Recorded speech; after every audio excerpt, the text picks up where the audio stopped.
अस्सलाम वालेकुम दोस्तों and welcome back to our channel. हमेशा की तरह एक नए टॉपिक के साथ हाज़िर हुए हैं और आज के हमारा जो टॉपिक है वो है दुआ।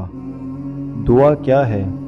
दोस्तों, दुआ मेरे नज़दीक किसी इबादत से कम नहीं, क्योंकि ये वो अमल है कि जब हम इस दुनिया फ़ानी से तक कर इसकी सरकशी और नफसा नफसी से बेजार होकर जब अपने बनाने वाले रब यानी अल्लाह ताला से रुजू करते हैं, उसे दुआ कहते हैं।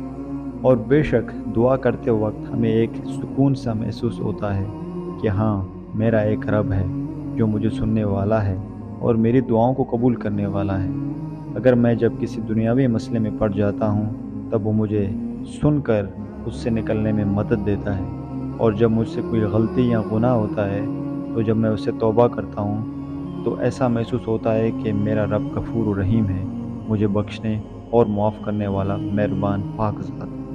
दुआ कैसे मांगें? दोस्तों, दुआ हमें अपने रब से ऐसे मांगना चाहिए और इस यकीन के साथ मांगना चाहिए कि ऐसी कोई चीज़ नहीं जो मेरे रब के लिए मुश्किल हो, और वो हर चीज़ पर कादिर है।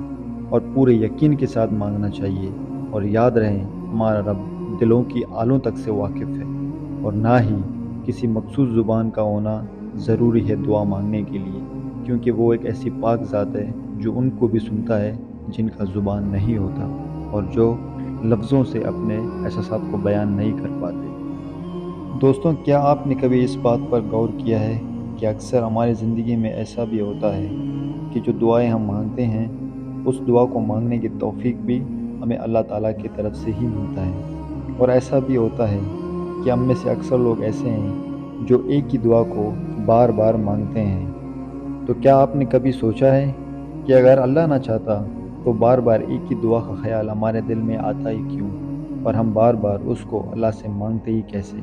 तो इससे हमें ये भी समझने को मिलता है कि बेशक चंद चीज़ें हमारे ज़िंदगी में ऐसी भी होती हैं जो ज़िंदगी के किसी न किसी मकाम पर रब ने हमारे लिए पहले से ही लिखे हुए होते हैं, और इसलिए हमें इस चीज़ के लिए दुआ करने का ख्याल बार बार दिल में डालता है। दुआ के बाद मायूस होना।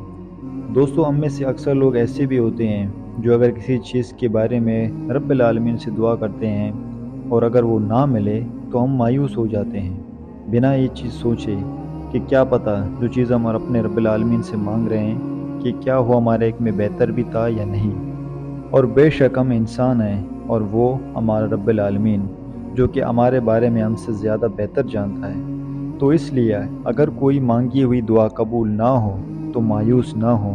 अगर दुआ कबूल ना भी हो तो उसका अजर आपको ज़रूर मिलता है। यहाँ पे मुझे एक बुज़ुर्ग का कौल याद आया जो कहते हैं कि मैं जब अल्लाह से कोई दुआ मांगता हूँ और वो कबूल हो तो मुझे खुशी होता है, और अगर दुआ कबूल ना हो तो मुझे ज़्यादा खुशी होता है, क्योंकि उस वक्त मुझे ये ख्याल आता है कि मेरे रब ने मेरे लिए बेहतर चीज़ का इंतखाब किया है बनिस्बत उसके जो चीज़ मैं उससे मांग रहा हूँ।